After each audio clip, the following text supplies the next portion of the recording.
이 시간에 은혜 나누실 하나님 말씀은 누가복음 18장 1절로 8절입니다. 우리 한음성으로 1절부터 합독합니다. 예수께서 그들에게 항상 기도하고 낙심하지 말아야 할 것을 비유로 말씀하여 이르시되 어떤 도시에 하나님을 두려워하지 않고 사람을 무시하는 한 재판장이 있는데 그 도시에 한 과부가 있어 자주 그에게 가서 내 원수에 대한 나의 원한을 풀어주소서 하되 그가 얼마 동안 듣지 아니하다가 후에 속으로 생각하되 내가 하나님을 두려워하지 않고 사람을 무시하나 이 과부가 나를 번거롭게 하니 내가 그 원한을 풀어주리라. 그렇지 않으면 늘 와서 나를 괴롭게 하였느니라. 주께서 또 이르시되 불의한 재판장이 말한 것을 들으라. 하물며 하나님께서 그 밤낮 부르짖는 택하신 자들의 원한을 풀어주지 아니하시겠느냐. 그들에게 오래 참으시겠느냐. 내가 너에게 이르노니 속히 그 원한을 풀어주시리라. 그러나 인자가 올 때에 세상에서 믿음을 보겠느냐 하시니라. 아멘. 이 시간에는 포기할 수 없는 길이라는 제목으로 함께 은혜 나누겠습니다. 본문은 우리의 인생길에서 결코 포기할 수 없는 너무나 귀하고 고귀한 길이 있는데 그 길은 어떠한 상황에서도 낙심하지 말고 소망을 극대화하여 인내를 갖고 기도하라는 교훈입니다. 그래야 본문에 나오는 여인같이 응답을 얻어낼 수가 있다는 것입니다. 기도에는 반드시 응답이 있어야 되거든요. 기도 따로 응답 따로 이건 안 되잖아요. 기도 후에는 반드시 응답이 떨어져야 그 기도가 효력 있는 기도가 되는 것입니다. 능력 있는 기도가 되는 것이죠. 하나님 마음에 맞는 기도가 되는 것입니다. 우리는 본문에서 오늘의 낙심치 않는 기도가 내일의 기적을 만들어 낸다는 교훈을 여러분이 받아야 됩니다. 그러면 포기할 수 없는 길을 가려면 어떻게 해야 되는가? 첫째, 항상 기도하고 낙심치 말아야 한다고 1절에서 먼저 말씀해 주십니다. 여기 낙심이라는 단어가 엔카케오라는 단어인데 모든 기력이 다 소진되어 영적으로 피곤하고 지쳐있는 상태, 즉 영적으로 수양버들 늘어지듯이 축 늘어진 상태를 말하는 단어가 앙카케오입니다. 여러분 가끔 개천의 수양버들이 축 늘어진 것을 보지요? 그것을 볼 때마다 나는 저렇게 영적으로 축 늘어진 상태가 되면 안 된다라는 그런 교훈을 여러분이 받으셔야 돼요. 로마서 1장 20절에 보면 믿는 자가 만물을 대하는 태도가 나오잖아요. 모든 자연 속에서도 하나님의 신성이 그려져 있다라고 말씀하고 있지 않습니까? 우리는 어떠한 일이 있어도 영적으로 늘어지지도 느슨해져서도 안 됩니다. 이러한 상태를 심리학 용어로 번아웃 증후군이라고 하는데 이는 한 가지 일에 몰두하던 사람이 마치 에너지가 방전된 것처럼 갑자기 무력해지는 증상을 뜻하는 말이 번아웃 증후군이다 이렇게 말을 해요. 신앙의 기력이 소진되면 신앙을 지탱할 수가 없고 사탄의 유혹을 이길 수가 없습니다. 사탄은 언제나 우리의 신앙이 무기력하기만을 바라고 하나님께 대한 소망을 포기하여 낙심하도록 만들어요. 우리 모두가 낙심치 말아야 할 이유가 있는데 그 이유가 뭐냐? 하나님이 감당치 못할 시련당함을 고난을 주시지 않기 때문이라는 사실을 이 시간에 기억하시길 바랍니다. 이 말씀이 고린도전서 10장 13절과 베드로전서 5장 10절에 기록을 하고 있는데 베드로전서 5장 10절의 말씀이 너무 귀하게 제가 읽어드린다면 모든 은혜의 하나님 곧 그리스도 안에서 너희를 부르사, 여러분은 누가 부르셨죠? 하나님이 부르셨어요. 은혜 중에 은혜 가운데 부르셨다. 부르사 자기의 영원한 영광에 들어가게 하신 이가 잠깐 고난당한 너희를 친히 온전케 하시며, 이 말을 귀담아 들어야 돼요. 굳건하게 하시며 강하게 하시며 터를 견고하게 하시리라. 라는 말씀이 베드로전서 5장 10절인데, 이 말씀의 의미는 고난과 시련은 잠깐이고 아멘.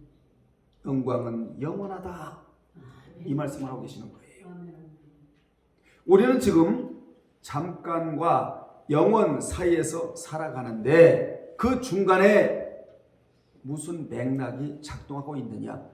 말씀이라는 맥락이 작동하고 있다는 사실을 여러분은 기억을 하셔야 된다 이 말이에요.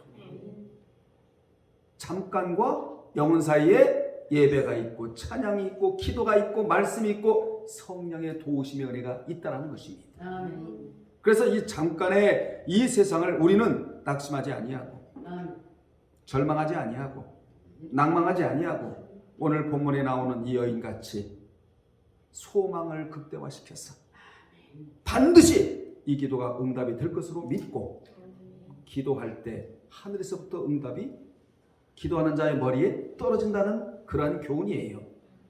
이같이 하나님은 절대로 감당 못할 시련은 아예 허락하지 않습니다. 낙타는 하루를 시작할 때와 마칠 때에 주인 앞에 무릎을 꿇는데요. 공손히 무릎을 꿇는답니다. 그러면 주인은 낙타의 짐을 얹기도 하고 내리기도 한대요. 많이 보셨잖아요? 이번에 몽골에 가니까 낙타가 그렇더란 말이에요. 주인은 낙타의 능력을 잘 알고 있기 때문에 짊어질 수 있을 만큼만 짐을 얹어주며, 낙타 또한 주인이 얹어주는 짐을 거부하는 일이 없다고 합니다. 이와 같이 하나님께서도 우리에게 지고 갈 수 있는 짐만 얹어주신다, 그 얘기예요. 아멘. 모든 건물에는 비상구가 있듯이 주님 안에, 말씀 안에, 그리스도 안에 살고자 하는 자에게는 해결의 비상구가 반드시 있기 마련이다. 이 비상구를 우리가 못 찾아서 그래요. 믿는 자는 예측 불허의 상황에서 눈앞의 목표대로 안 된다고 절망할 필요가 없는 것입니다. 역설적이지만 소망이란 절망 속에서 피는 꽃이기 때문이에요. 아무리 추운 경제 빙하기가 들이닥쳤다 해도 봄은 오고야 말아요. 아멘. 겨울만 있는 거 아니잖아요? 여러분, 터널만 있는 거 아니잖아요? 터널을 지나다 보면 환하게 햇빛이 비춰오고 경제 어려움이 있고 경제 빙하기가 있다 할지라도 축복의 봄은 오기 마련이다. 아멘. 이같이 이 세상에는 결코 포기할 수 없는 너무나 귀하고 귀한 길이 하나 있는데, 그 길은 바로 뭐냐? 낙심하지 않고 기도하는 길이자 결국 신앙의 길이라는 것입니다. 아멘. 본문의 비유로 등장하는 재판장은 어떤 사람이었는가? 그는 하나님을 두려워하지 않고 사람을 무시하는 불의한 사람이었어요. 그는 당시 매우 하찮은 존재로 여겼던 과부의 끈질긴 탄원에 그만 굴복하여 마침내 그녀의 소원을 들어주셨다고 말씀하고 있는 겁니다. 여기서 우리는 무엇을 깨달을 수 있으며 본문에 나오는 비유의 코어, 핵심이 무엇이냐는 거예요. 불의한 재판관처럼 악한 자라 할지라도 그녀의 강청함에 못 이겨 그녀의 소원을 들어주셨다는 것입니다. 이같이 불의한 재판관도 그럴진데 하물며 의로우신 재판관 되신 하나님께서 끈질기게 기도하는, 간구하는 자의 기도를 외면하시겠는가? 아멘. 이 말씀을 좀 하고 계시는 거예요. 지금 하나님이. 즉 낙심하지 않고 인내하며 기도하는 자에게는 하나님께서 반드시 응답해 주시겠다라는 강력한 사인이 본문에 그대로 흐르고 있는 것입니다. 아멘. 이 과부의 자세는 어느 시대이든지 믿는 자가 가져야 할 최선의 자세이다. 아멘. 아멘. 이 여인이 기도할 당시 그녀의 상황은 어떠했는가? 그때는 초대교회 때예요. 초대교회 때인 거로 믿음을 포기할 정도로 환난과 핍박 가운데 처해 있었어요. 이 여인이. 그러니 이 여인은 얼마든지 신앙길을 포기할 수도 있었단 말이에요. 그렇지 않겠어요? 인생은 나약하고 연약하고 넘어지고 쓰러지고 그러잖아요. 환난과 핍박이 크게 달했단 말이에요. 초대교회 때는 로마가 예수 믿는다는 것 때문에. 그런데 그녀가 그 길을 포기하지 않은 것은 그 길이 바로 생명의 길이기 때문이다 그 말입니다. 아멘. 여러분이 걸어가는 길은 보통 길이 아니에요. 진리의 길이고 아멘. 생명의 길이자 축복의 길이에요. 한마디로 말하면 천국 가는 길이기 때문에 세상에 어떤 어려움이 내 앞에 있다 할지라도 절대로 이 길만은 포기해서는 안 된다 그 말이죠. 아멘. 인간을 만나러 가는 길은 포기할 수 있지만 하나님을 만나러 가는 길은 절대로 포기할 수가 없습니다. 아멘. 이 길이 바로 생명의 길이자 진리의 길이자 빛의 길이자 신앙으로 나가는 길이에요. 아멘. 그 길을 걸어간 자가 바로 바울과 동행한 누가복음의 저자인 누가인데, 누가는 바울과 단순한 동행만 한 것이 아니라 팔레스틴에서부터 로마까지의 멀고도 험난한 해상 여행에 생명을 무릅쓰고 바울을 수행한 자가 누가예요. 사도행전 27장에 나오는 말씀 아닙니까? 그는 바울과 함께 복음을 전하는 선교사였다. 여러분도 선교사가 돼야 돼요. 아멘. 어디를 가더라도 선교사적 사명을 띠고 어디를 가야 된다. 아멘. 그래야 기독거리가 생겨나고 하나님의 영혼을 붙여주세요. 그런 자에게. 누가는 하나님께 사랑받는 의사로서 골로새서 4장 14절에 감옥에 있는 바울의 안위와 건강을 돌보았으며, 바울이 로마에서 제1차, 2차 수감 생활을 하는 동안에도 그와 함께 있으면서 서신을 대필한 바울의 비서이자 바울의 비서실장격이에요. 그의 신실한 친구였다고 빌레몬서 1장 24절과 디모데후서 4장 11절에 기록이 되어 있습니다. 따라서 그는 신실한 그리스도인이었고 선교사였으며 신실한 의사이자 바울의 비서이자 바울의 친구로서 언제나 바울과 함께한 진실한 주님의 종이자 진실한 동역자였다. 아멘.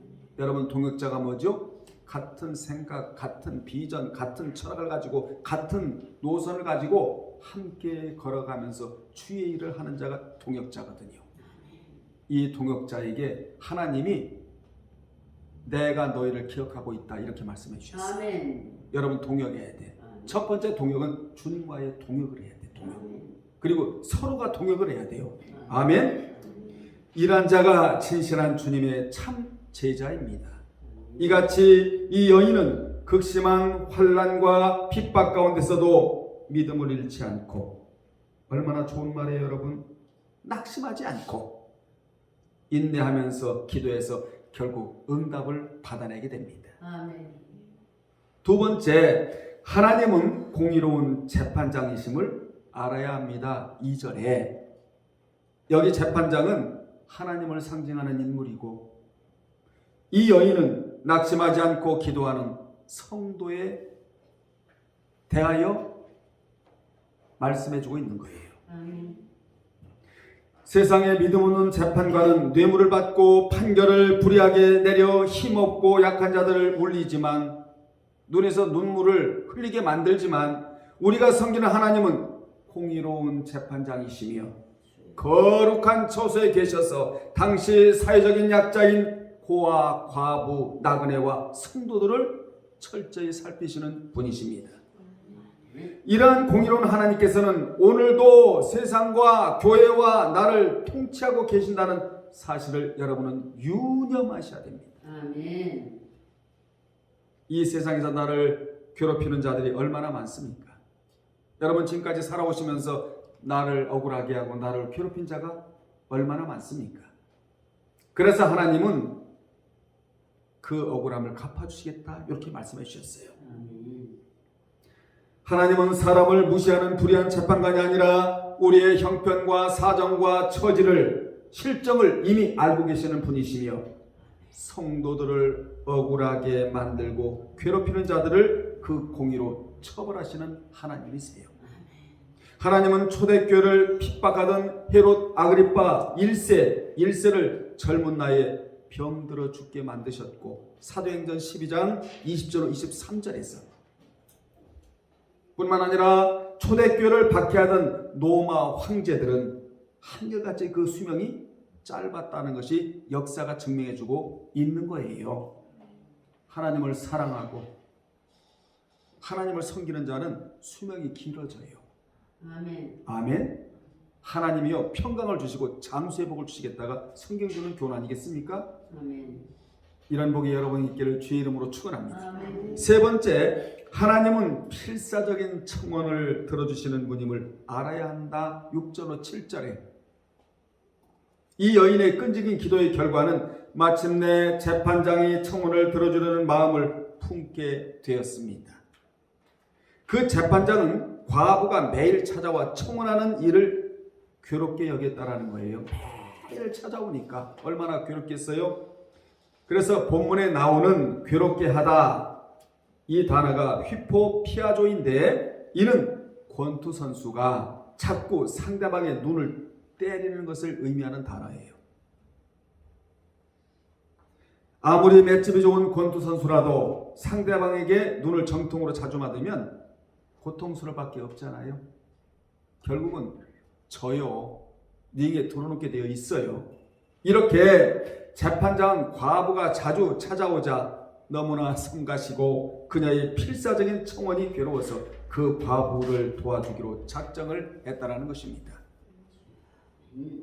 믿는 자는 이 여인처럼 기도의 열성과 집념이 있어야 된다는 거예요. 그래서 기도에는 3적이 있어야 된다. 첫째는 뭐가 있어야 되냐? 집중적. 따라합시다. 집중적. 두 번째는 구체적. 세 번째는 불태적이 있어야 돼요. 항상 기도에는 집중, 그 다음에 구체, 그 다음에 불태. 이 세 가지가 있어야 된다는 것입니다. 이 여인은 어떤 일이 있어도 재판장으로부터 자기 소원의 응답을 받아내리라는 집념을 갖고 열성적으로 매달렸기 때문에 그의 소원을 이룰 수가 있었다는 것입니다. 우리가 이 땅에서 사탄의 권세를 이기고 승리하는 생활을 하려면 믿음의 기도, 이 여인의 기도가 반드시 있어야 된다는 사실을 이 시간 기억하시기를 바랍니다. 그러한 기도는 절대 하나님이 외면하시지를 않아요. 아멘. 자, 주님은 결론적으로 그 여인의 기도에 응답해 주시면서 이런 기도를 왜 응답해 주시지 않으시겠습니까? 이런 그 기도는 100% 응답이 됩니다. 이 여인의 기도에 응답해 주시면서 누가 주님이 이런 기가 막힌 말씀을 하세요. 나를 만날 때까지 끝까지 진실한 믿음을 지켜야 한다고 8절에서 결론을 내려줘요. 여러분 8절을 눈여겨보세요. 이 말씀은 주님은 인자가 올 때에 세상에서 믿음을 보겠느냐 이렇게 말씀해 주십니다. 여기 믿음은 피스티스로 온 마음과 뜻을 다하여 하나님을 섬기는 진실한 믿음을 가리키는 말이에요. 여러분 하나님을 대하실 때 가식으로 대하지 마세요. 사람을 대할 때도 가식으로 대하지 마세요. 사람을 대할 때는 진실하게 대하시고 진정성으로 다가가야 되고 하나님을 대할 때도 진실한 마음으로 하나님을 대드려야 된다 이 말이에요. 아멘. 어느 시대든지 진실한 믿음을 소유한 성도가 희귀해지는 것이 심히 안타까운 일인데 사무엘상 3장 1절로 3절에 보면 신뢰를 들겠는데 사무엘 시대에는 모세 오경이 있었으나 창세기, 출애굽기, 레위기, 민수기, 신명기를 모세오경 5845 구절이다 그러거든요. 그게 있었다 이 말이에요. 누구 시대에? 사무엘 시대에. 이게 있었으나 하나님의 말씀을 새롭게 깨닫는 것이 희귀해졌대요. 여러분, 희귀해졌다는 거예요. 이 오늘날에 우리가 살아가는 이 시대를 지금 얘기하고 있는 거예요. 믿는 자들이 그토록 많은데, 교회도 그토록 많은데 말씀을 듣고 깨닫는 자가 희귀하다, 이 얘기를 지금 제가 드리고 있는 겁니다. 그때 그 말씀은 그 시대의 영적인 양식이었고, 아멘, 그 시대가 걸어가야 할 말씀이었다 이 말이에요. 오늘 여러분이 말씀을 듣는 것은 한 주간 내가 걸어가야 할 영의 양식이자 삶의 방향이자 삶의 좌표이자 삶의 지시이자 시그널이라는 걸 여러분이 기억하셔야 된다 이 말이에요. 오늘 말씀 듣고 여러분이 한 주간을 걸어가야 돼. 이 말씀대로. 아멘. 뿐만 아니라 그 시대의 세상을 이기고 사탄과 싸워 이겨야 할 말씀이었고, 그 시대의 바른 길로 걸어가야 할 말씀이었다는 것입니다. 그런데 그 말씀을 제시하는 길을 걸어가지 못하자 기근을 당해요. 여러분, 육적인 기근은 사실은 무서운 게 아니에요. 영적인 기근이 최고로 무서운 기근이에요. 아멘. 여러분은 육적으로도 흉년 들지 마시고, 아멘. 육적으로도 풍년이 드시고, 영적으로도 기근 당하지 마시고, 영적으로도 풍년 드시기를 주의 이름으로 축원합니다. 당장 기근이 들어버려요. 세상에 제사장인 엘리의 눈은 점점 어두워 잘 보지 못하고, 그때 그 말씀이 사무엘에게 임해버립니다. 처음에 엘리야에게 임했던 말씀을 거부하자 그 말씀이 사무엘에게 임해버려요. 오늘 여러분 기도하세요. 아버지여, 말씀이 내게 임하기를 원하나이다. 말씀이 임하면 끝나는 거예요. 이게 임하지 않으니까 문제지. 말씀이 임한다는 것은 하나님의 임재의 사람이 되었다 그 얘기예요. 임재의 사람은 어떤 사람인지 아세요? 말씀 들을 때 깨달음이 오는 자. 이게 하나님의 임재가 있는 사람이거든요. 기름 부음, 어노인팅, 기름 부음이 임하는 자. 기름 부음이 임하는 자를 건드리지도 말아요. 하나님은요. 가만두지 않겠다는 거예요. 한마디로 아모스 8장 11절의 말씀대로 기근이었어요. 아모스가 예언했던 시대도 그때와 같이 양식이 없어 주림이 아니고 물이 없어 가람이 아니고 하나님의 입에서 나오는 생명의 말씀을 듣지 못해 기가람을 당했다고 아모스 8장 11절에서 아모스 선지자가 외치고 있잖아요. 그러니까 사무엘이 말씀 받을 때의 시대와 오늘날의 시대와 별반 다를 바가 없다라는 것이지요. 우리는 이 시대를 보는 눈이 열어져서 여러분 시대를 보면서 분별하세요. 나라도 하나님의 말씀을 받는 깨달음이 희귀해지면 안 되겠다. 이런 각오가 여러분에게 있기를 바랍니다.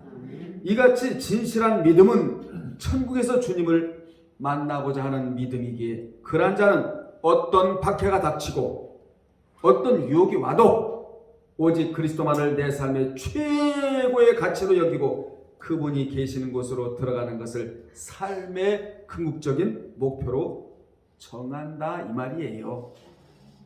아멘. 또한 이런 믿음을 지닌 자는 하나님과 계속 교제를 하고, 어떤 사람 마귀와는 교제를 잘하는데 하나님하고는 교제가 안 되는 사람이 있거든요. 이게 불행이야. 하나님과 교제하세요. 대화하세요. 아침에 일어나면 우리 김 목사님이 아까 그랬잖아요. 아침에 일어나면 기도부터 하는데 생명과 호흡과 만물을 주신 하나님이여 감사드립니다. 이 기도를 하고 출발을 해야 돼요. 오늘 또 마귀와 짝하지 않은 하루가 되기를 원하나이다. 하나님이 매 시간 분초마다 나를 기억해 주시는 시간대를 활용하기를 원하나이다. 기도거리가 얼마나 많습니까? 아침에 일어나면서 기도가 최고의 생산적인 기도거든요. 하루를 풍성하게 만드는 기도다 이 말이에요. 그러니까 우리에게는 뭐가 있어요? 영적으로 가장 강력한 기도라는 게 우리에게 있다 이 말이에요. 이걸 활용하라 이 말이에요. 아멘. 그리고 늘 깨어 기도하는 믿음을 주님이 말씀해 주고 계시는 것입니다. 결론 내리겠습니다. 주님은 본문에서 낙심케 되는 일을 경계하라고 이 비유로 말씀해 주셨어요. 아멘. 이러한 주님의 염려대로 로마 제국이 초대교회를 핍박하기 시작하자 수많은 사람들이 낙심하고 주님을 배신했다라는 거예요. 배신할 게 따로 있지요. 주님은 배신할 분이 아니에요. 꼭 붙잡아야 될 분이 주님이에요. 지금은 그러한 핍박은 없지만 신앙의 적이 하나 있는데 그게 뭐냐? 낙심. 뭐라고요? 낙심. 낙심이 신앙의 적이에요. 이게 우리를 위협하고 있다고. 성령님과 수고망, 마귀와 낙심. 믿음을 지키고 낙심하지 않으려면 이 여인처럼 응답의 목표를 정하세요, 여러분. 아멘. 저는 무슨 기도 제목을 정한 줄 아세요? 이 산지를 내게 주시옵소서. 아멘. 응답이 되잖아요, 여러분. 아멘. 알지 못하는 나라가 달려오고 있단 말이에요, 지금. 아멘. 아멘. 아멘. 여러분도 그렇게 기도하세요. 이 산지를 내게 주시옵소서. 아멘. 좀 통 크게.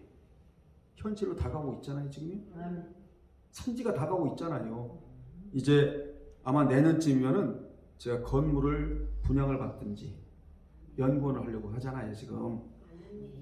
짙은지 경매 받든지 내년을 기대하시라 개봉 박두야. 기적 일어나.